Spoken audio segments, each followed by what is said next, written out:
আজকের আলোচনায় আমরা আলোচনা করব রুমির মতে মোহ কী, এর থেকে মুক্তি পাওয়ার উপায়, আধ্যাত্মিক ও দার্শনিক দিক থেকে বিশ্লেষণ ও বর্তমান জীবনের উদাহরণ সহ। রুমির দৃষ্টিতে মোহ কী? রুমি মনে করেন মোহ হলো অস্থায়ী জিনিসের প্রতি অন্ধ আসক্তি, যা আমাদের সত্যিকারের আত্মজ্ঞান থেকে দূরে সরিয়ে দেয়।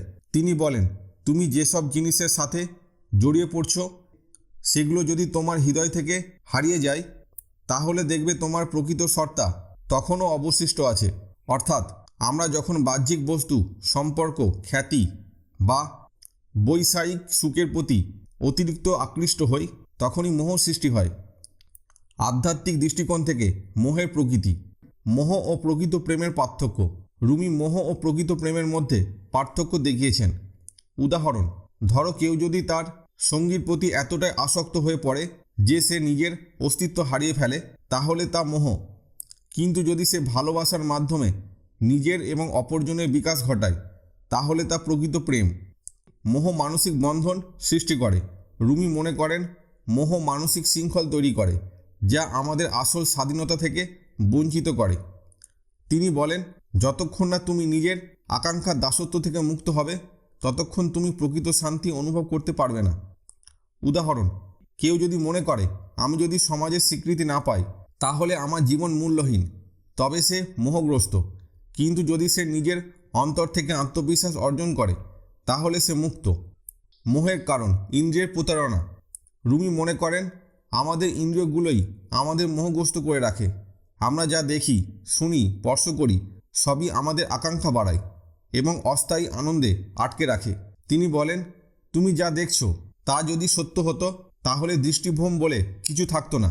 উদাহরণ, একটি মরীচিকা দেখলে আমরা ভাবি সেখানে জল আছে, কিন্তু বাস্তবে তা শুধুই প্রতিফলন। তেমনি আমরা অনেক বস্তু ও সম্পর্ককে স্থায়ী মনে করি, কিন্তু এগুলো সবই ক্ষণস্থায়ী। মোহ থেকে মুক্তির উপায়, আত্মজ্ঞান ও সত্য উপলব্ধি করা। রুমি বলেন, তুমি যখন নিজের প্রকৃত স্বরূপ চিনতে পারবে, তখন বাহ্যিক মোহ তোমাকে আটকাতে পারবে না। কিভাবে চর্চা করবেন? প্রতিদিন নিজের চিন্তাগুলো পর্যবেক্ষণ করা, নিজের আসল পরিচয় ও অপ্রয়োজনীয় আকাঙ্ক্ষার পার্থক্য বোঝা। উদাহরণ, একজন ব্যক্তি যদি বুঝতে পারে যে সুখ শুধু টাকার উপর নির্ভরশীল নয়, বরং তার অভ্যন্তরীণ শান্তির উপর নির্ভর করে, তাহলে সে মোহমুক্ত হতে পারবে। অস্থায়ী জিনিসের প্রতি আসক্তি কমানো। রুমি বলেন, এই পৃথিবীর সব কিছুই একদিন শেষ হয়ে যাবে, কিন্তু ভালোবাসা ও সত্য রয়ে যাবে। তাই অস্থায়ী জিনিসের পিছনে ছুটো না। কিভাবে চর্চা করবেন? নিজের পরিবর্তনশীল প্রকৃতি বোঝা, বাহ্যিক জিনিসের উপর নির্ভরশীলতা কমানো। উদাহরণ, একজন ব্যক্তি যদি মনে করে আমার চাকরি হারালেও আমি বেঁচে থাকতে পারবো, কারণ আমার আসল শক্তি আমার দক্ষতা ও আত্মবিশ্বাস, তাহলে সে মোহমুক্ত হতে পারবে। ধ্যান ও আত্মবিশ্লেষণ চর্চা করা। রুমি বলেন, তুমি যখন নীরবে নিজের হৃদয়ে ডুব দেবে, তখনই প্রকৃত সত্য তোমার সামনে আসবে। কিভাবে চর্চা করবেন?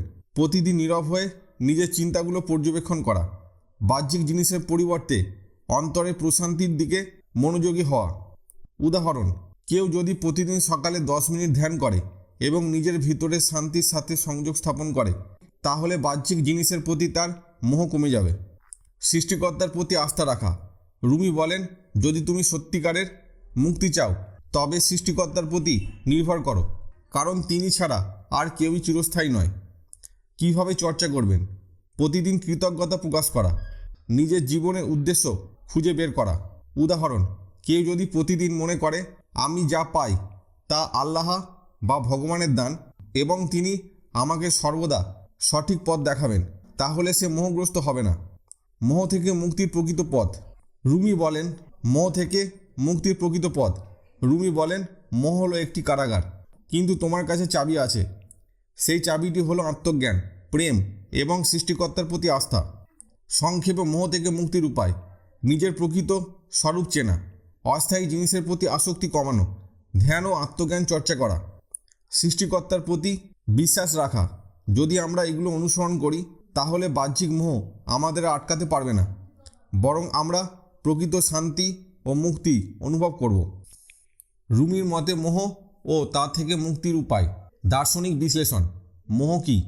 রুমি মনে করেন মোহ হলো এক ধরনের বিভ্রম, যেখানে মানুষ অস্থায়ী জিনিসকে স্থায়ী মনে করে এবং সেগুলোর সাথে নিজের অস্তিত্বকে জড়িয়ে ফেলে। তিনি বলেন, তুমি যা খুঁজছো তা যদি বাহ্যিক জগতে খোঁজো তবে তুমি চিরকাল তৃষ্ণার্ত থাকবে। প্রকৃত সত্য তোমার নিজের মধ্যেই আছে। অর্থাৎ আমরা যদি বাইরের বস্তু, সম্পর্ক বা সাফল্যের মধ্যে সুখ খুঁজি তাহলে আমরা মোহগ্রস্ত হয়ে পড়ি, কারণ এই সব কিছুরই পরিবর্তন ও বিনাশ নিশ্চিত। দার্শনিকভাবে মোহের ব্যাখ্যা: মোহ মানে বাস্তব থেকে দূরে সরে যাওয়া। রুমি মনে করেন মোহ হলো সত্যের থেকে সরে যাওয়া এবং মায়ার প্রতি আকৃষ্ট হওয়া। তিনি বলেন, এই পৃথিবী হলো ছায়ার মতো, তুমি যদি এর পেছনে দৌড়ো এটি তোমাকে ধরা দেবে না, কিন্তু যদি তুমি সূর্যের দিকে মুখ ফেরাও ছায়া তোমার পিছনে পড়বে। উদাহরণ: কেউ যদি মনে করে যদি আমার প্রচুর টাকা থাকে তাহলে আমি সম্পূর্ণ সুখী হব, তাহলে সে মোহগ্রস্ত, কারণ টাকার পরিমাণ কখনোই স্থির নয় এবং এটি মানুষকে আসল সুখ দিতে পারে না। মোহ মানে নিজের অস্তিত্ব ভুলে যাওয়া। রুমি মনে করেন আমরা যখন বাহ্যিক জিনিসের উপর সম্পূর্ণ নির্ভরশীল হয়ে পড়ি তখন আমরা নিজের সত্য স্বরূপকে ভুলে যাই। তিনি বলেন, তুমি একটি মুক্ত কিন্তু নিজেকে পাথর ভেবে দুঃখ করছো। উদাহরণ: কেউ যদি মনে করে আমার জীবন তখনই মূল্যবান যখন সমাজ আমাকে সম্মান দেবে, তাহলে সে মোহের শিকার। কিন্তু প্রকৃতপক্ষে মানুষের মূল্য সমাজের স্বীকৃতির উপর নির্ভর করে না, বরং তার নিজস্ব আত্মবোধ ও গুণাবলীর উপর নির্ভর করে। মোহ মানে অস্থায়ীকে চিরস্থায়ী ভেবে নেওয়া। রুমি বলেন, এই পৃথিবীর সব কিছুই বদলাবে কিন্তু সত্যই অবিনশ্বর, তাই অস্থায়ী জিনিসের প্রতি আসক্ত হয়েও না। উদাহরণ: একজন ব্যক্তি যদি প্রেমে পড়ে এবং ভাবে এই সম্পর্ক চিরকাল থাকবে তাহলে সে মোহগ্রস্ত, কিন্তু বাস্তবে সম্পর্ক পরিবর্তনশীল, এতে ওঠানামা থাকবে। যদি সে এই সত্য বুঝতে পারে তাহলে মোহ থেকে মুক্তি পেতে পারবে। মোহ থেকে মুক্তির উপায়: সত্য ও মোহের পার্থক্য বোঝা। রুমি মনে করেন আমাদের উচিত সত্য ও মোহের মধ্যে পার্থক্য বোঝা। কিভাবে চর্চা করবেন?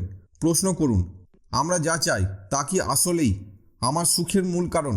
নিজের ভেতরে স্থায়ী শক্তির উৎস খোঁজার চেষ্টা করুন। উদাহরণ: একজন ব্যক্তি যদি মনে করে আমার চাকরি হারালে আমি ধ্বংস হয়ে যাব, তবে সে মোহগ্রস্ত। কিন্তু যদি সে নিজের দক্ষতার উপর বিশ্বাস রাখে তাহলে সে পরিস্থিতির পরিবর্তন মেনে নিতে পারবে। ইন্দ্রিয়ের প্রতারণা থেকে মুক্ত হওয়া। রুমি বলেন, তোমার চোখ যা দেখে তা সবসময় সত্য নয়। প্রকৃত সত্য দেখতে চাইলে তোমার হৃদয় দিয়ে দেখো। কিভাবে চর্চা করবেন? বাহ্যিক জিনিসের পরিবর্তে অভ্যন্তরীণ প্রশান্তির দিকে মনোযোগ দিন। ক্ষণস্থায়ী আনন্দের পিছনে ছুটে না গিয়ে দীর্ঘস্থায়ী শান্তির সন্ধান করুন। উদাহরণ: কেউ যদি মনে করে নতুন ফোন কিনলেই আমার জীবন সুন্দর হয়ে যাবে, তবে সে মোহগ্রস্ত।